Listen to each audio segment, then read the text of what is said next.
Good afternoon. Hi, Unisa students. Thank you very much for joining us, and apologies from me for the bit of a delay.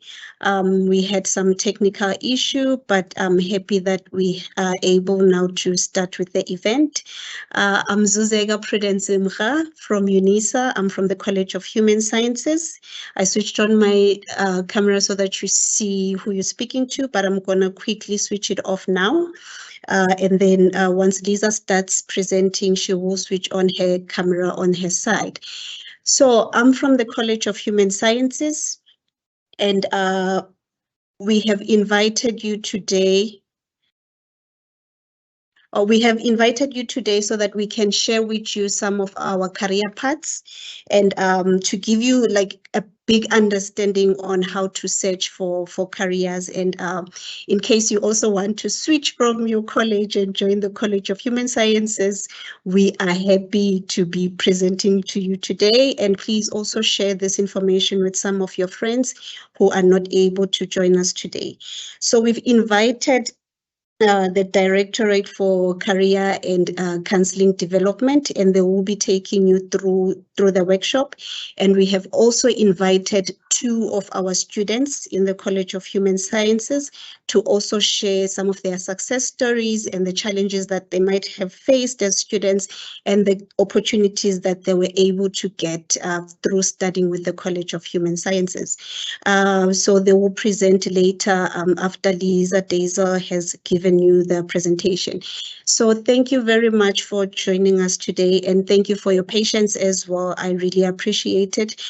So now I will hand over to Lisa, and then I'll speak to you again later on to just give a vote of thanks. Lisa, over to you. Thank you, Suzeka. So this afternoon, sorry, we are very excited to join or to have been invited by the College for Human Sciences to share with you some information about exploring career paths in the human sciences. I am not here alone. I have been joined by my colleague, Dr. Chipiwa Kurisang. So we will be sharing the presentation. Welcome, Dr. Kurisang. Good afternoon. Good afternoon to our guests, our College of Human Sciences students or our Unisa students, because this is not specifically for College of Human Sciences, any student who have joined. You know, yesterday we were in another seminar and I thought, or I shared about when we started our journey during our sub-A or grade 1 or grade RR, it was a journey to take us somewhere.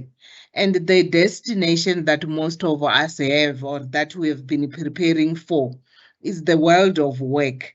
And today we just want to take this moment to discuss how does one explore that or even expand their ideas about preparing for the world of work and the opportunities, especially now in the 21st century or in the technology, or we call it the AR times, because there are a number of things that impact on that journey. You know, the world of work has been impacted by a variety of factors and trends that have shaped its evolution over time.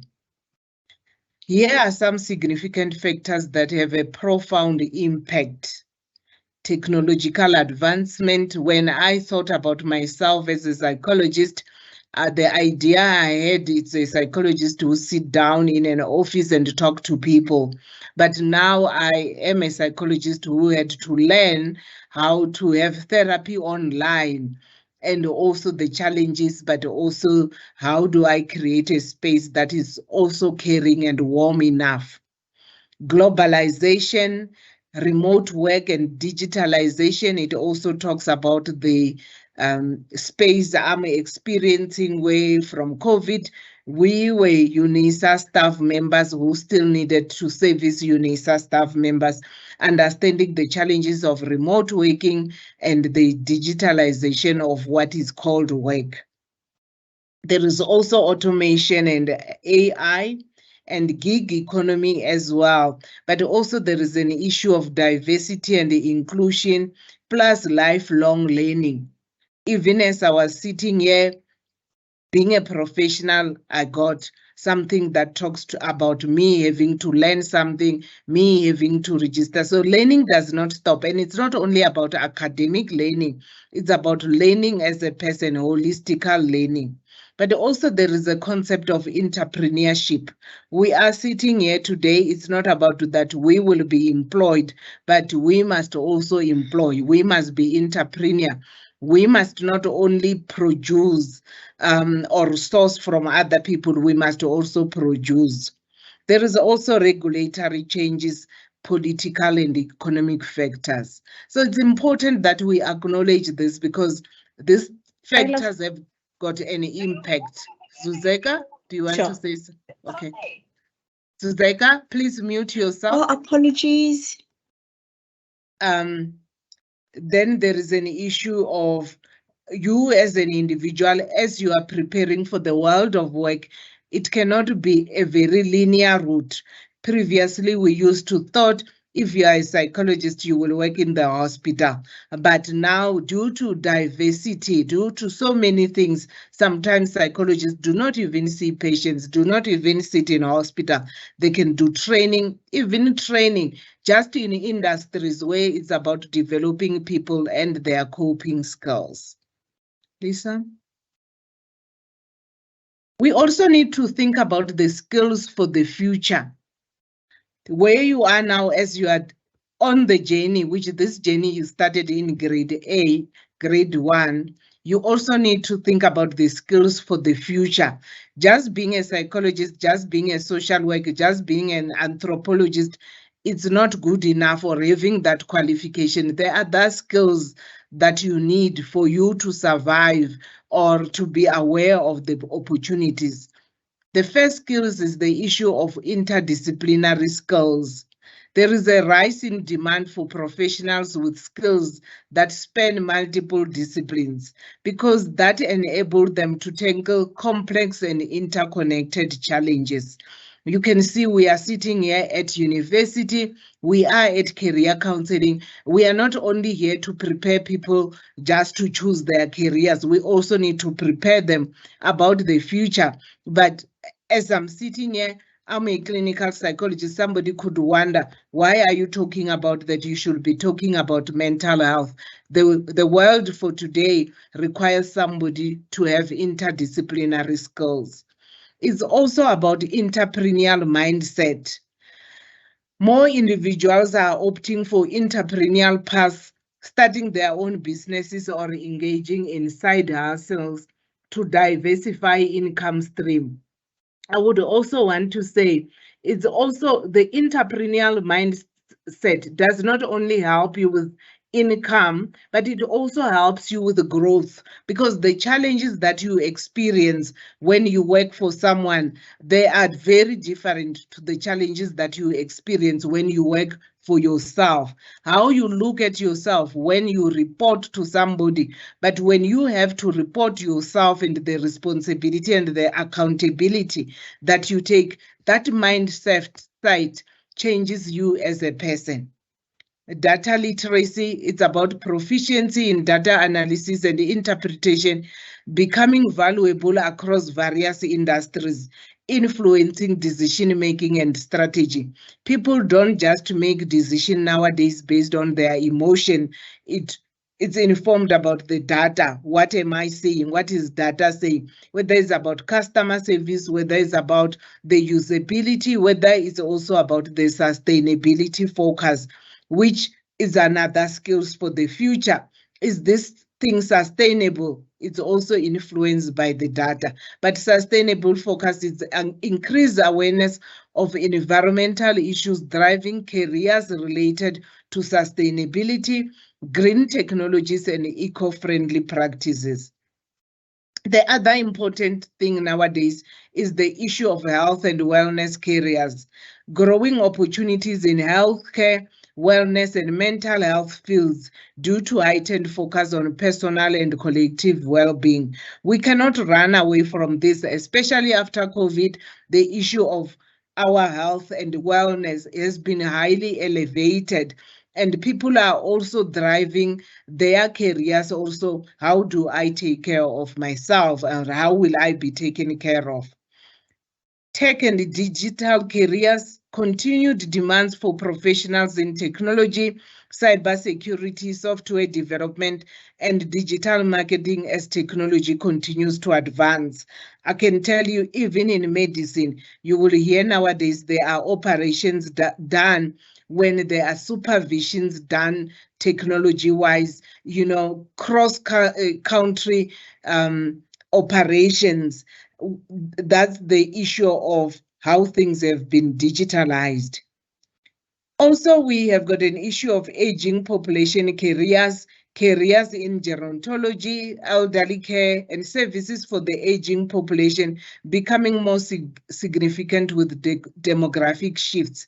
Remember, unlike in the past, whether it's whatever culture, people don't have the capacity to take care of the elderly in their own families. It has become a professional. Also the demands and also the elderly that we have to deal with, and the complexities of their health requires that we've got specialized skills.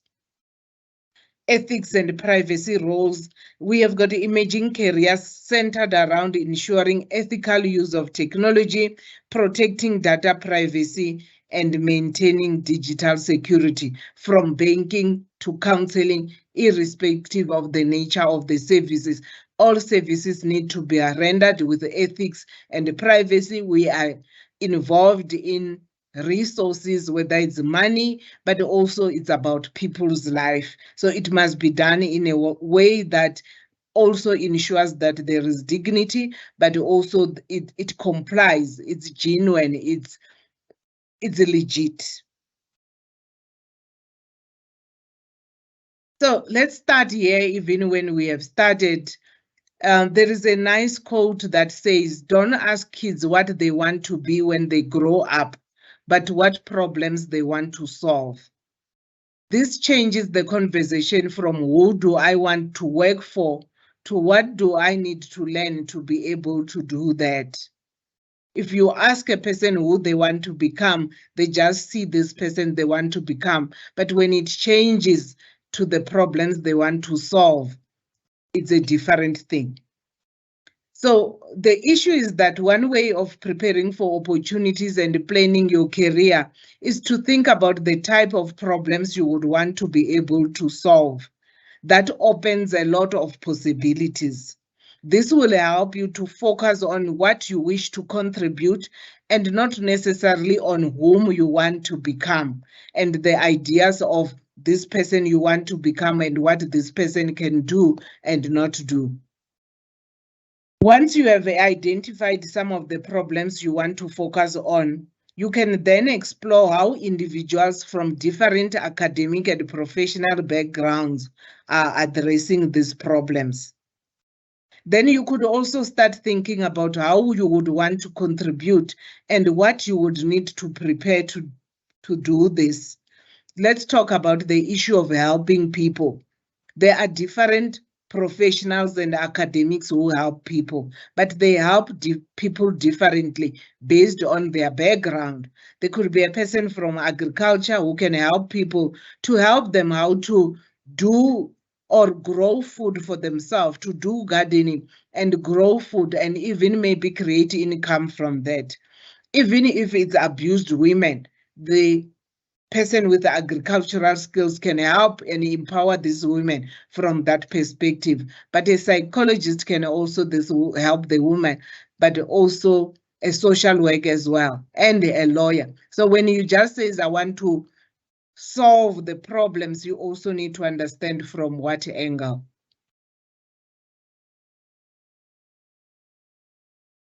As an introduction, you need to think about your environment, your family, your community, South Africa, internationals, and what problems or challenges you know about.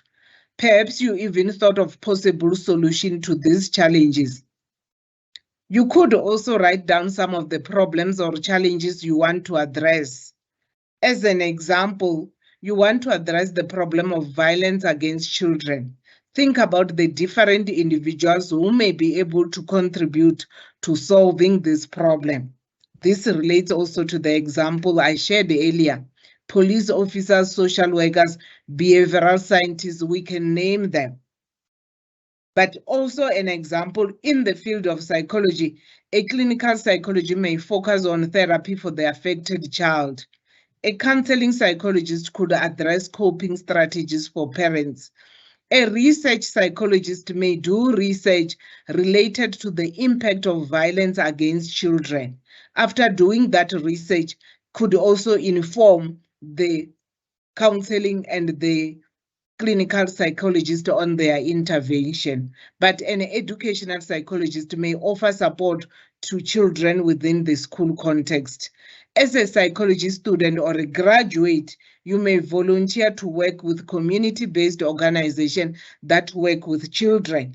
If we have got English students in our midst or students who are studying languages, they could also help the students in language development, because we also understand children who have been abused also then have got delay in other aspects of their life. So even each one of us sitting here today, we have got a contribution to make towards children who have experienced problem.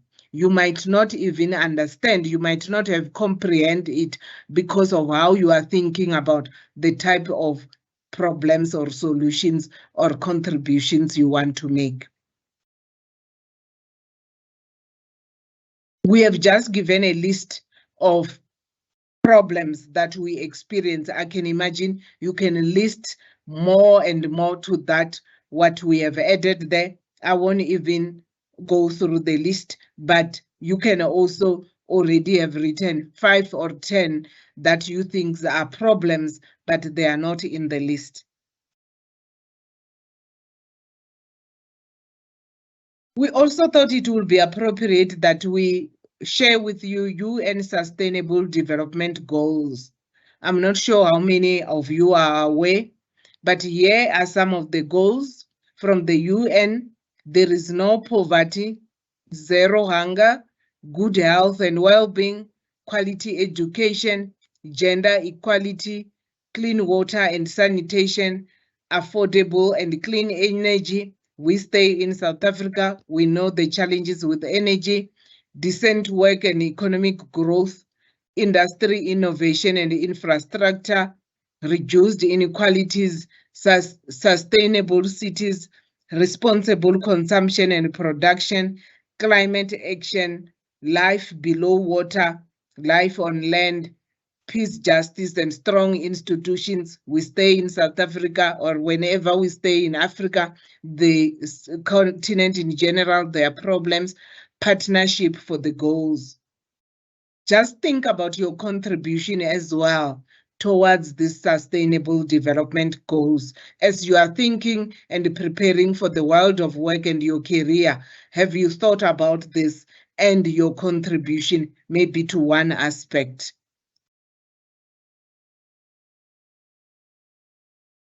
We are sitting here coming from all these diverse fields or discipline in the College of Human Sciences.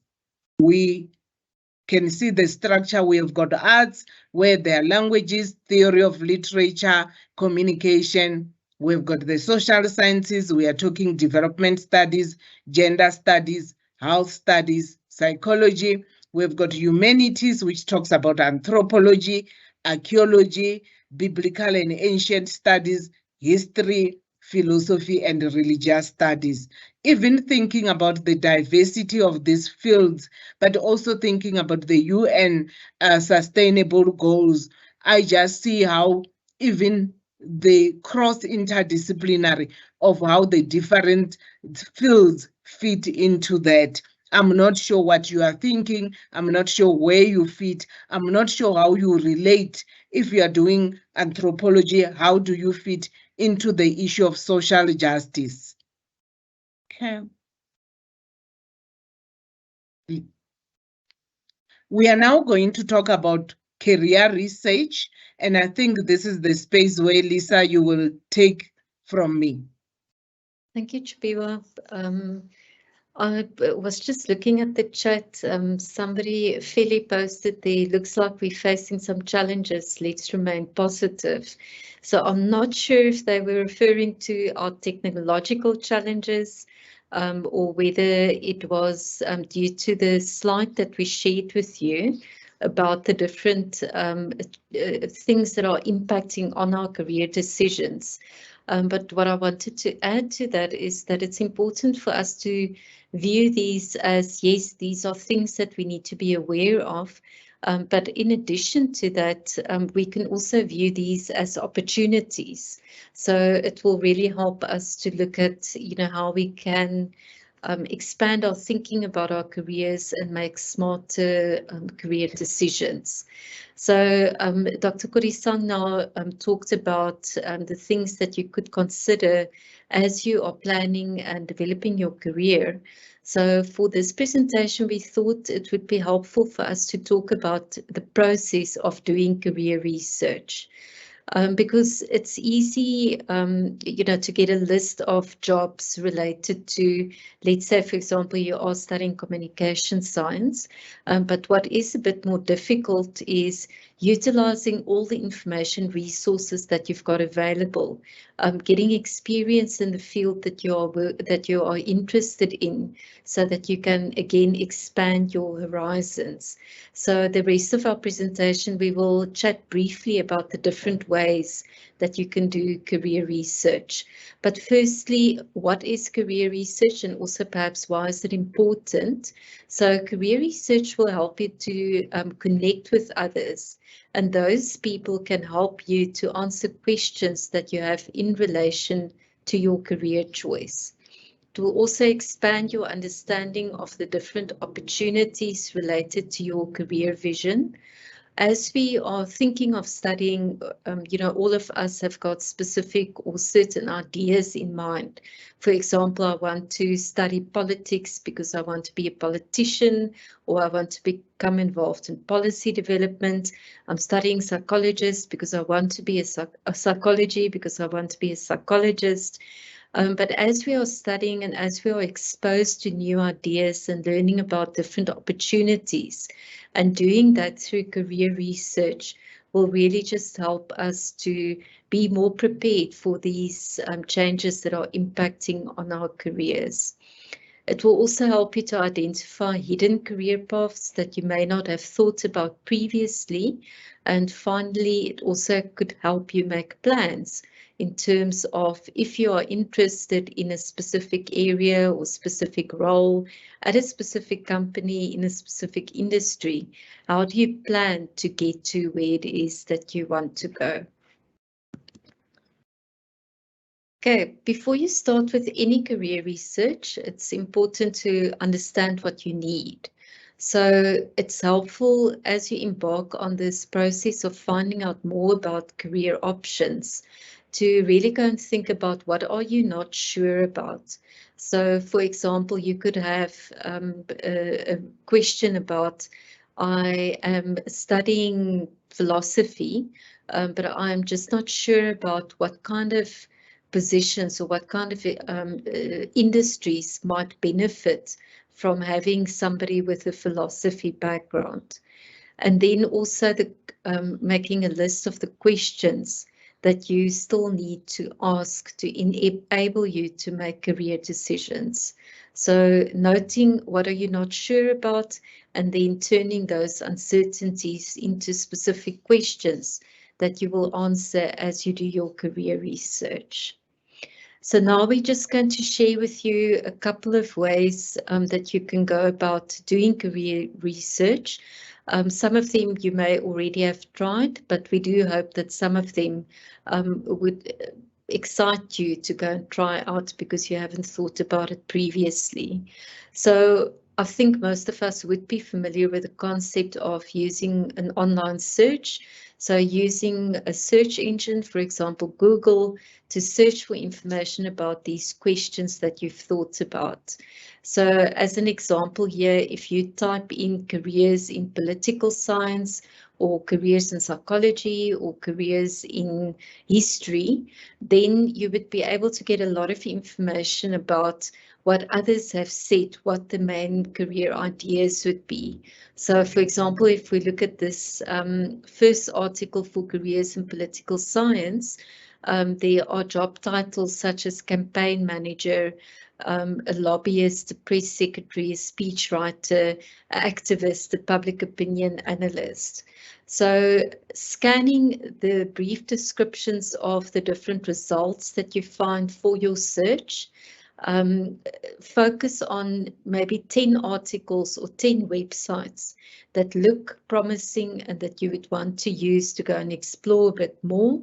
But then also very importantly is that as you are reading through this information, that you make notes about what you are reading.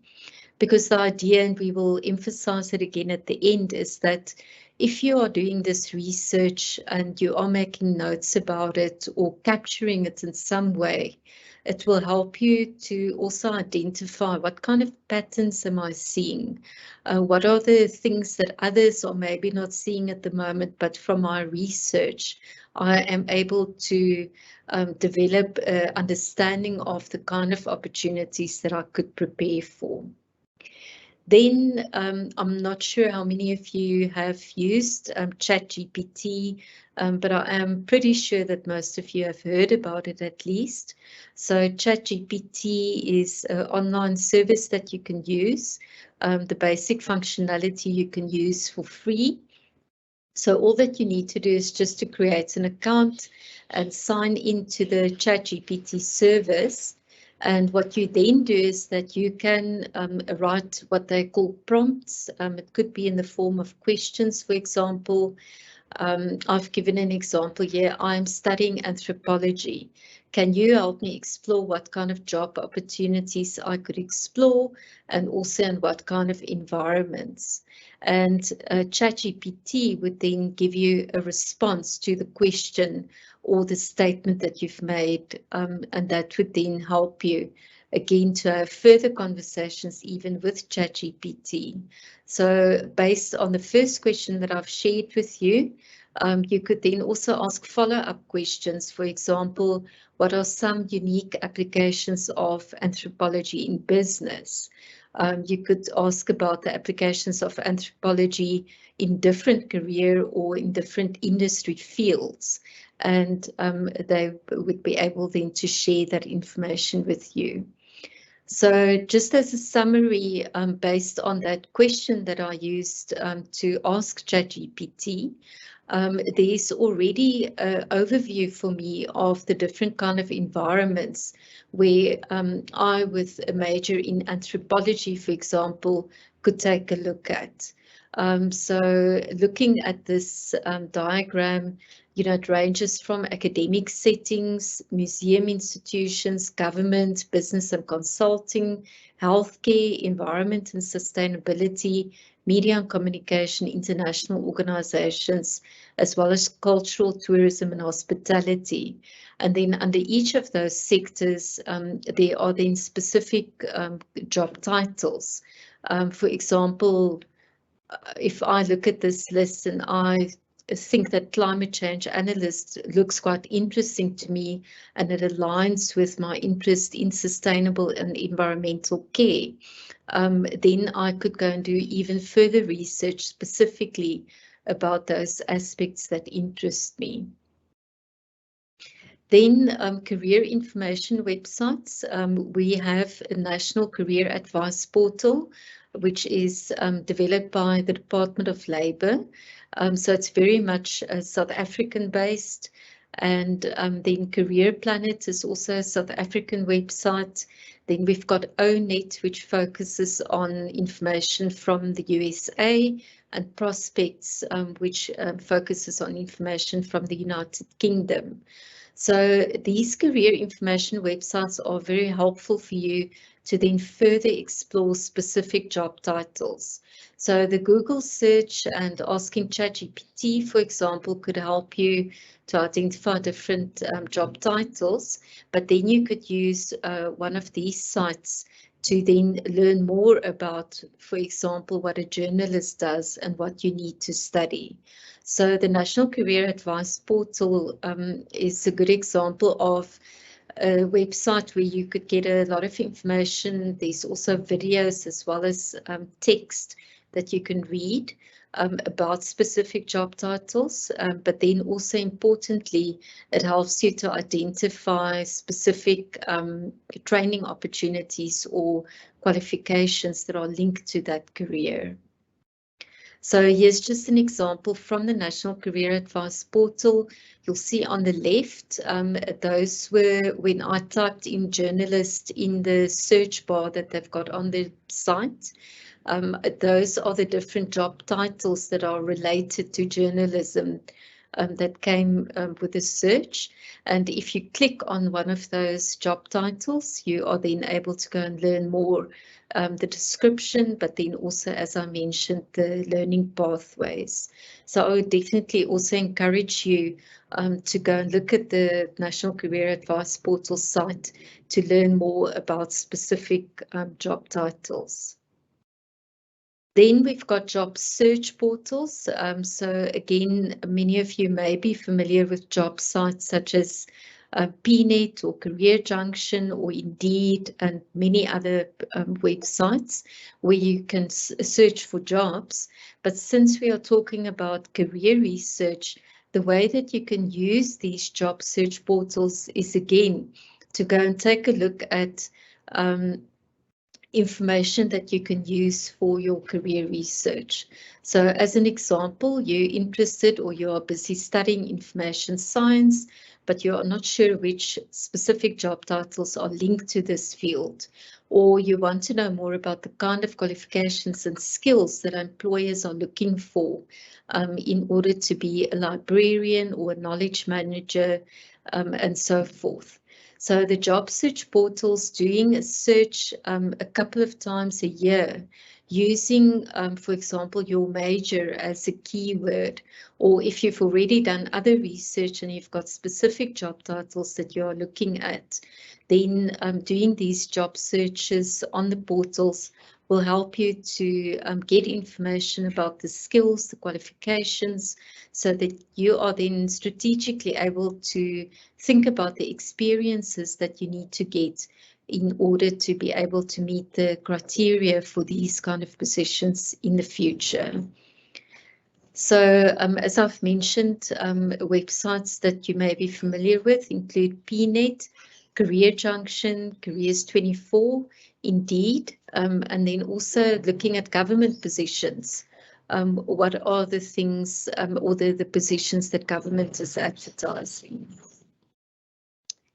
Then a tool that is very helpful but can also be a bit overwhelming for some is LinkedIn.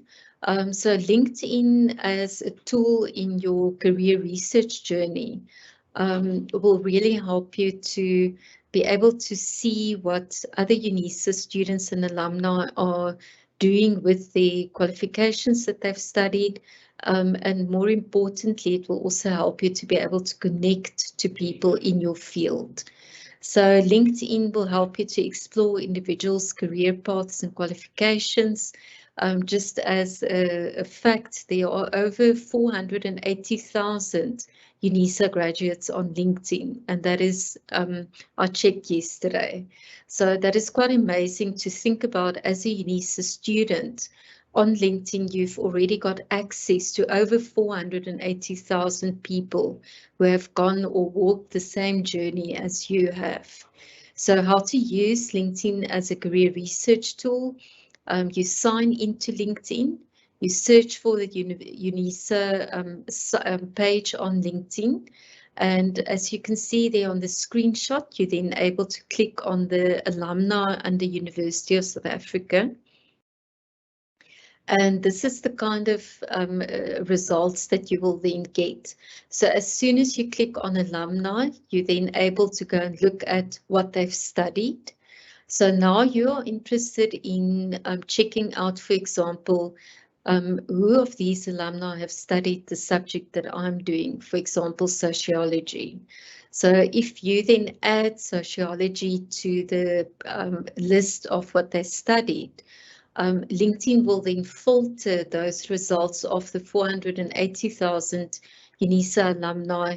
And as we see with sociology, there are just under 2,500 alumni from Unisa who have studied sociology, and you are then able to further drill down in terms of the information to see where they work, what kind of companies do they work for, where they are they in South Africa, which province, are they overseas. You can also see what they are skilled at and what they do. So for example, just by doing this search on LinkedIn, we could then see that sociology alumni of Unisa, the main kind of fields that they work in include education, business development, human resource management, and community and social services.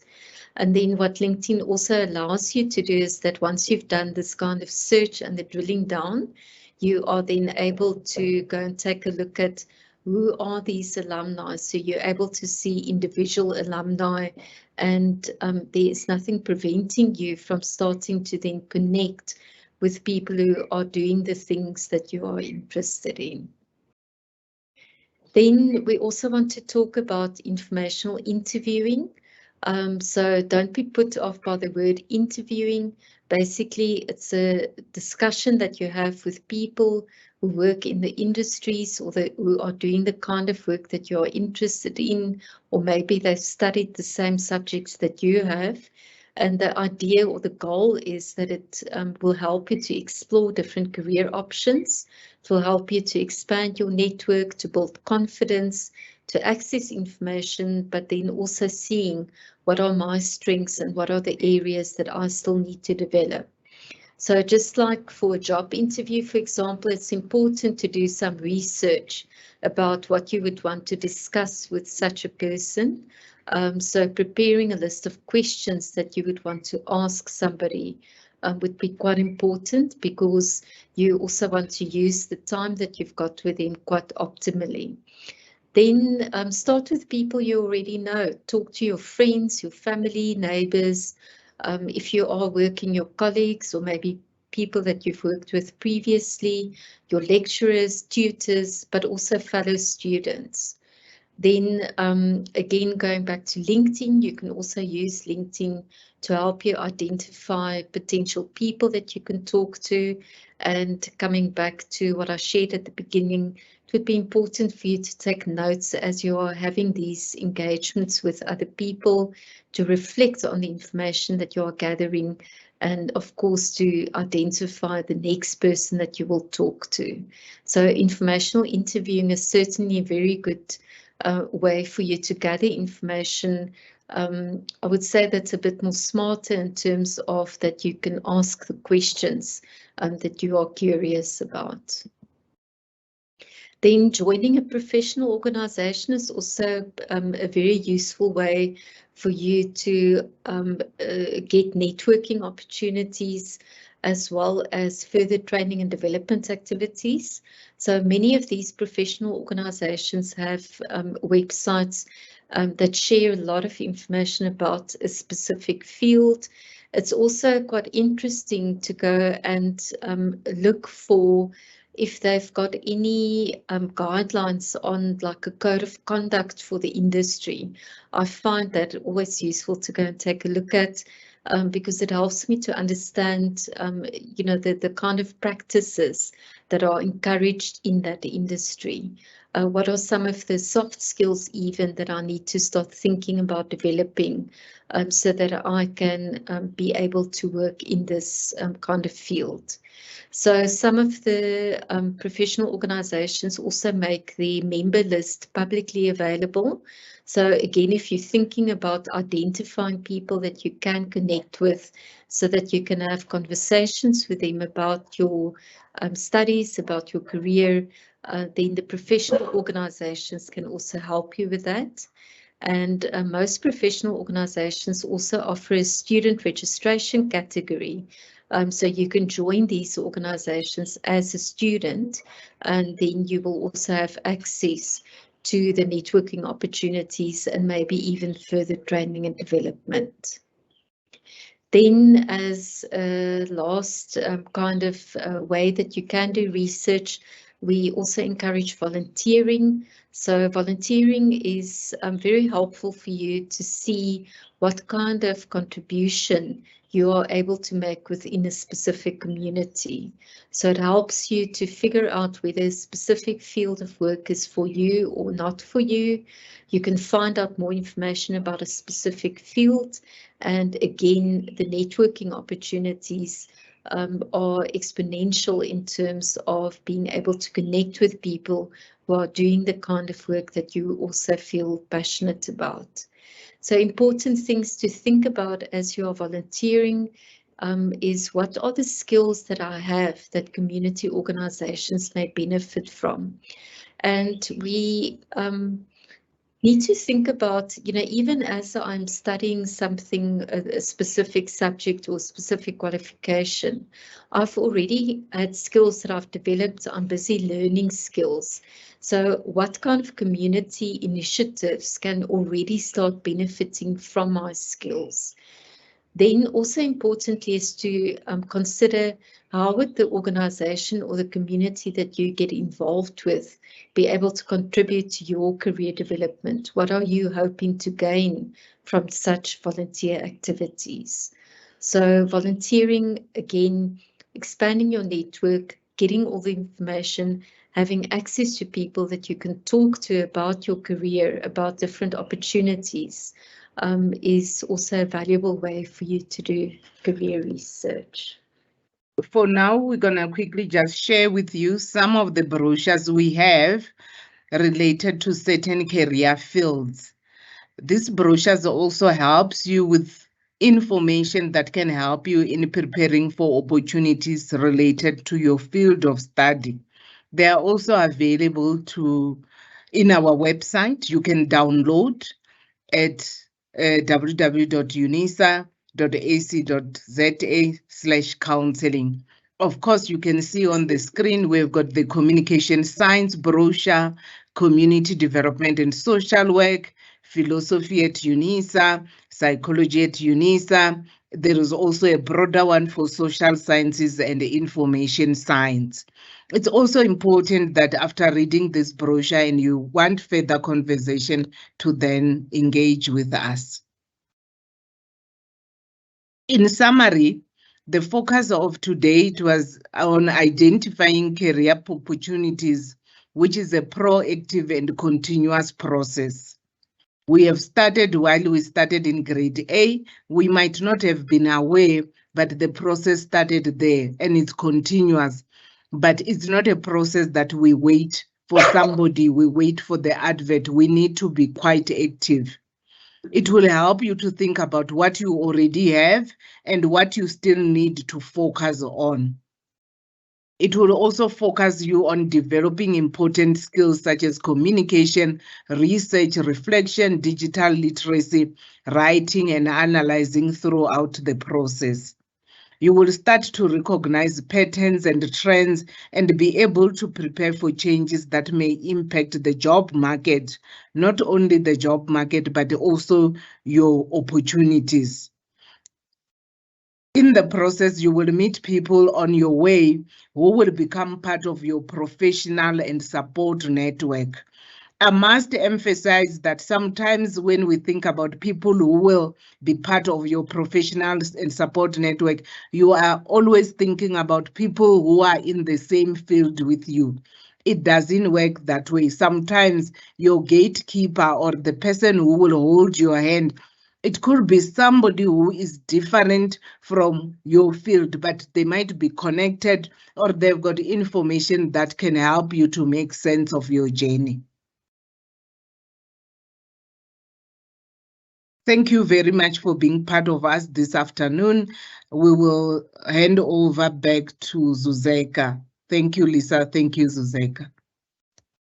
Thank you, Dr. Kurisan. Just from my side, we will be sharing our contact details in the Q&A. So we may not be able to answer all the questions that you have, or maybe you're not ready to ask those questions this afternoon. But please then feel free to send us an email or connect with us in one of the ways that we will share with you in the Q&A. Thank you, Suzeka. Thank you very much, colleagues, for the presentation. I really appreciate your time and agreeing to come and speak with us today. I really do hope that our students enjoyed the session and that they will interact and communicate with the Directorate. And I also do hope that they would do the same with the College of Human Sciences. Before we let you go, we also have two of our honors students, and we would like them to share with you some of their experiences and how and challenges and how they have managed to overcome those challenges from their side. So I will hand over to Miss Sami, Nathma Sami. Are you ready for us? Please feel free to just type on the chat if you have any questions. Okay, I'm going to hand over to Miss Sami now. After Sami, we'll give Ms. Demokasi an opportunity to also present.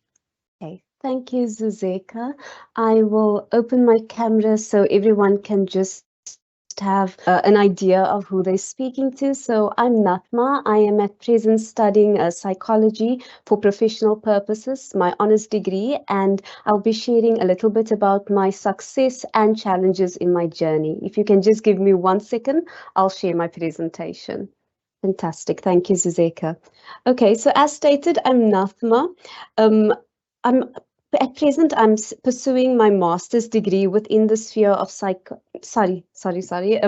I'm actually pursuing my honors degree, but I have intent of pursuing my master's degree. I'm getting a bit too excited about the prospect of the future because I think that's what happens to us when we're in a really good educational environment that you can find at Unisa. So diving into the presentation, I'd like to share a little bit about where my journey began. So my journey began as part of the Grow Your Own Timber initiative, which was started in 2022. And at the time, I was teaching English and Afrikaans as a language coach. So this meant I worked a lot, sometimes even over 8 hours a day, which I think is quite usual for a lot of Unisa students that are also working part-time. Without a doubt, it was very difficult to meet deadlines, and it was also very difficult to prioritize my studies. There seemed to be many challenges and obstacles to achieving the results I wanted. So the new job at Unisa definitely helped me to put my studies into perspective and learn transferable skills, such as stress management, coping and communication skills, as well as ways to achieve a good work-study-life balance. So let's take a look at some of the challenges, or what I now like to call growth opportunities, and which I think all of us as students get faced with at one stage or another. The first challenge is understanding what to do in a world and a study environment that is sometimes plagued by unpredictability and unreliability. Now, this can be anything from load shedding for the 6th time in a day to systems crashing just as you're about to submit your assignment 1 minute before the deadline. And I think it's safe to say we all experience these things as students. Secondly, there's often a lot of confusion about the channels of communication available to us, and when this is not clear, it becomes difficult to understand who to contact and when to contact them, and ultimately feel optimistic about receiving help. Thirdly, studying is a commitment. So when do we actually get time to gain experience and make the networks we will need once we enter the job market? These were some of the biggest challenges and questions I had in my academic journey. But the best thing about these challenges is that they can be solved. So let's take a look at what happened when some changes were made in my life in an attempt to solve some challenges. Right, so what you will see is that a few months later, I had my first examination period in my honors studies. And in contrast to previous years, I was way better prepared. And by the end, I would receive distinctions for all the modules that I registered for. In addition, many exciting opportunities arose at Unisa, such as the chance to present a gamification CPD session, opportunities to understand new technologies and join AI working groups at Unisa also became a reality for me. The opportunity to support initiatives focused on youth and climate concerns would also occur. This resulted in co-authoring a position paper that would be launched by WWF, CAN South Africa and the Presidential Climate Commission, followed by becoming a panelist and a presenter at the annual local conference of the youth. And I think this is quite related to what our first speaker spoke about, and that's the interdisciplinary nature of our studies and our working environment and how it's evolving. So even though I'm studying within the field of psychology, I branched off into things like artificial intelligence, gamification, environmental concerns. And you actually saw that these things are all interlinked, and we need specialization from all of these spheres if we want to make a very big impact on our society and our community in the future. But moving on, let's take a look at how I at least achieved some of these milestones of success by implementing certain things, right? So the first thing that I can tell you is that time management, asking for help, setting schedules, attending training sessions that are on offer are all key ingredients. This means that you have to create a study timetable, which is based on assignment dates. This became like my first step. So as soon as I got assignment dates, even if they were going to change, I would already create my first timetable that would give me some guidance for the entire year. I also tried to finish tasks ahead of time in case I needed any clarity or assistance from lecturers. This helped especially because, for example, if I finished a specific thing, I could then go to a lecturer and then ask them ahead of the deadline or clarify something that I might have not really understood in that entire process. Another thing that was really good was setting smaller goals to serve as motivation. Goals like studying a module for maybe 45 minutes a day, 3 days a week, really worked well, as opposed to just saying, I'm going to study or I will study, and then not really being able to make that materialize. The next step was forcing myself to become comfortable with making contact and asking lecturers questions, and also my family for support. The importance of asking questions, I have to emphasize, lies in that it also provides you with some opportunities for feedback. So you can monitor your own progress and you can find ways to improve what you are doing, or maybe even change the direction that you are going. Another advantage is obviously that when you ask questions, you also have more networking opportunities because you can not only ask questions, but you can offer help to the people around you. So with time management and communication skills, I would say being two of the core things that I had to learn, I would say that it was something that really did assist me.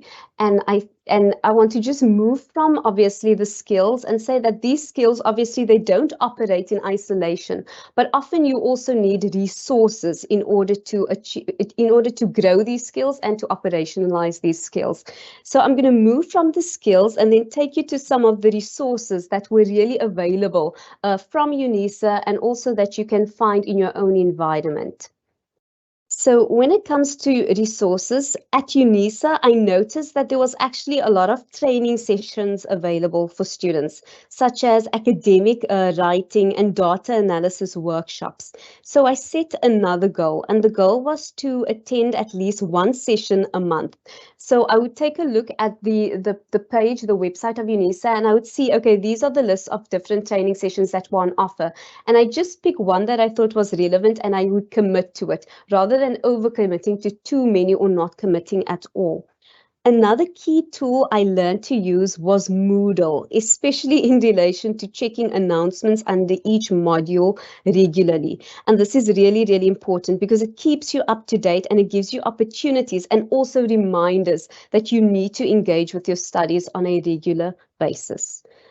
Moving from that, I'd like to touch on something that I found was really important for every student.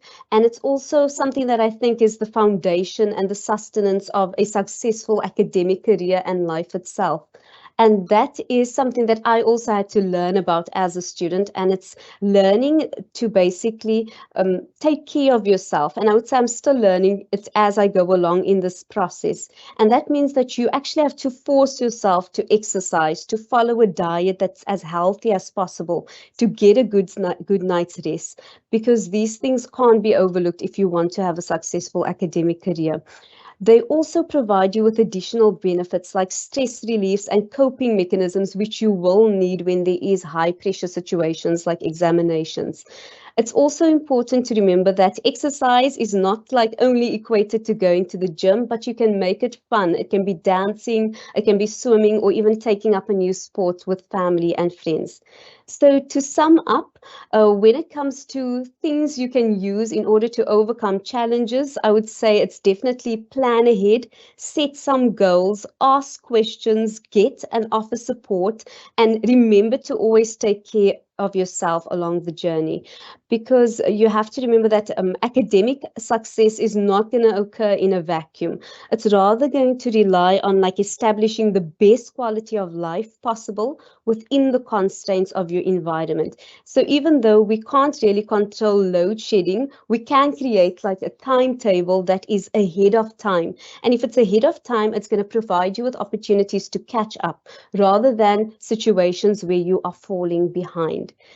So in conclusion, I'd like to say that the journey, it's not going to be easy, but it's definitely going to be worth it. And if you don't give up, but you rather find ways to survive, you will definitely cross the finish line with transferable skills and resources you can use to pave your way to success. And that's all from me. I'd like to say thank you, everyone. And thank you to people like Ms. Zuzeka and also my professor, Professor van Rensburg and Professor Nkosi, who are continuously striving to provide ways to help students such as myself to achieve success. Thank you so much. Thank you very much, Natma, for that. It is appreciated. And I do hope that our students did enjoy. And please, she's one of our students. I hope you did take note of the things that she mentioned and what she has used for her to successfully complete her studies and now register for an honors degree. And I like that she's already thinking about master's degree in the social sciences. So please make notes as the colleagues are speaking. Now we're going to hand over to Mr. Mukasi. Mr. Mukasi, are you ready for us? And once he is done with his presentation, I will conclude. Yes, good afternoon, everyone. Thank you so much, Sammy, for your, let me say, tenets, right, or principles that you've shared, because I think you touched on all aspects of the individual over and above just being a student. So that was quite comprehensive, and thank you so much. I hope I'm audible. I'm using a different device. But all right, so I'm going to Yes, you are. be way less structured than the previous speaker, right? So my name is Fomane. I'm in the Department of Philosophy, Practical and Systematic Theology. However, my primary or core focus area is philosophy proper. So where I started and why. So and I think it's important to know what you're passionate about. So I'll get into that. So I started by studying a BCom in industrial and organizational psychology. And that was not my intent. So what drove me was to understand the common denominator in everything that we do. So in every work system or any kind of system that exists on this planet, generally you've got two components. You've got technology and then you've got people. So my focus was then to study the people aspect, because my hypothesis was that if I understand people, then I can influence any system. So my core focus was psychology proper. However, because I didn't follow my passion and because I listened to what others had to advise me in terms of the job market of the time, etc., I was advised that if I do a BCom, I'll have more opportunities in the job market instead of doing a BA in psychology. So that's what I did. Ended up doing a post-grad in consumer psychology. I might have some regrets, but I relatively pleased that I did that because it exposed me to job opportunities within the financial sector, which were quite useful in developing me as a human being and also in just in developing my career overall. So I'll start by saying that I think it's quite pivotal for you to know what you are passionate about, because understanding what you're passionate about can then delineate between you having just a job and you having a career, right? You might have seen a few memes where they say that, people with careers must stop making fun of people with jobs. I think the point of distinction there is that a person who has a career, most of the time they're pursuing what they're passionate about, as opposed to fulfilling certain tasks to meet certain life goals, so to speak. So it's important for you to understand what moves you.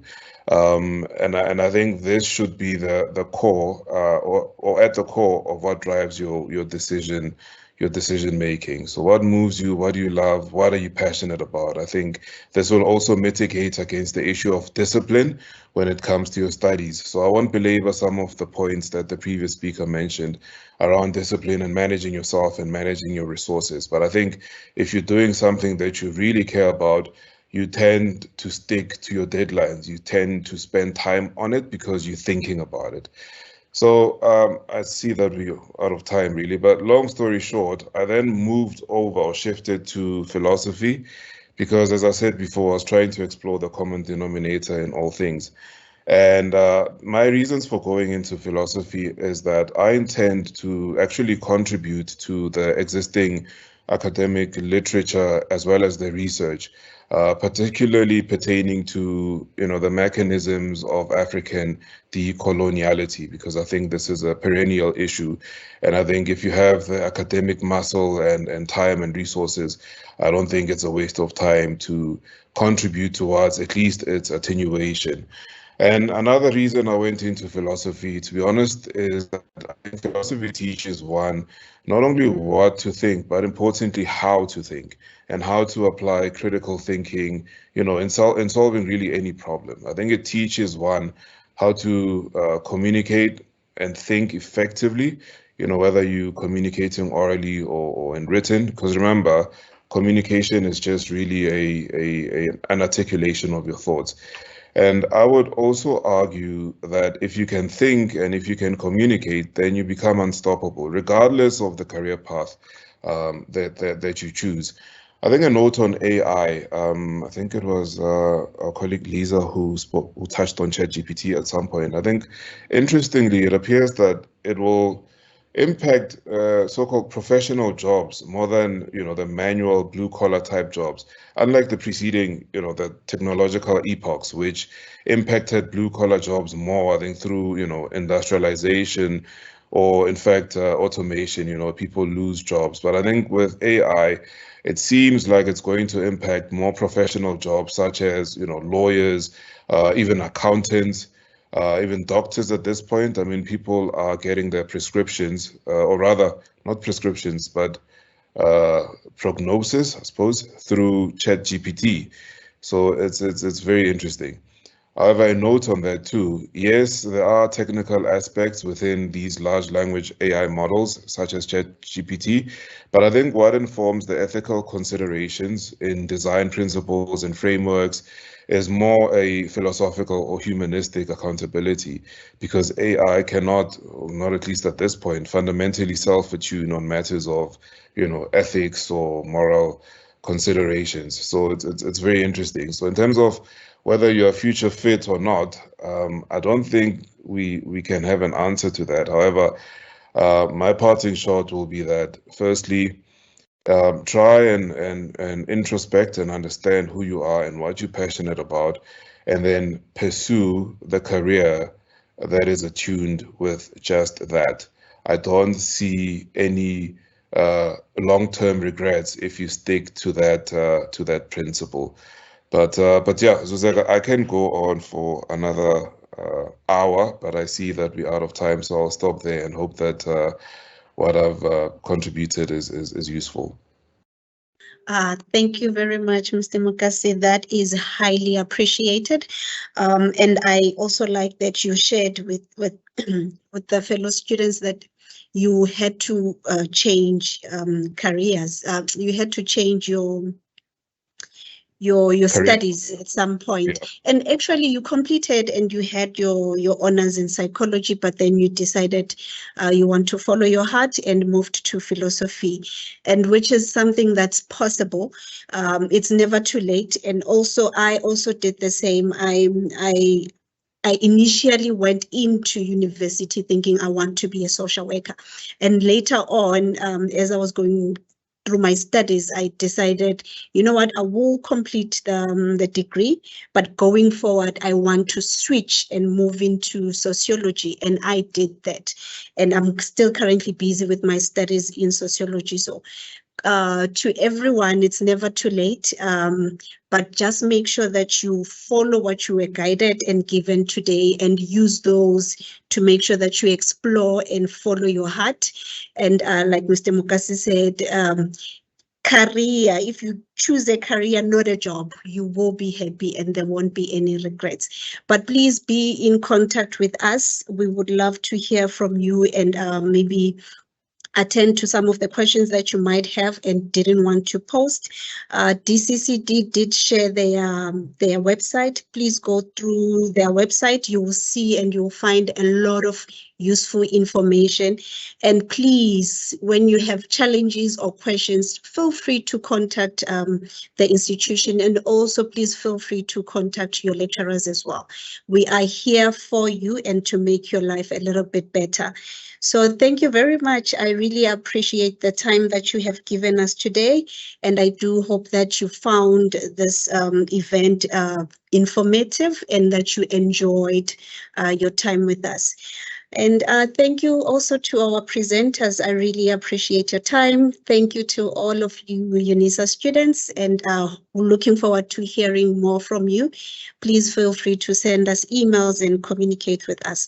Lisa, do you have any last words? Yes, Suzeka, I just want to say that we are busy looking at the questions that were posted. I've answered some of them. I will continue to answer the questions even after the session has ended. But as you mentioned, please do not hesitate to reach out to us. I have posted our contact details in the Q&A. Remember, counselling is not just there if you're in trouble. We also want to hear from you at any stage in your Unisa journey. So please don't hesitate to drop us an email. Thank you. Thank you very much, Lisa, for that. Thank you, everyone. Have a beautiful day further. Bye.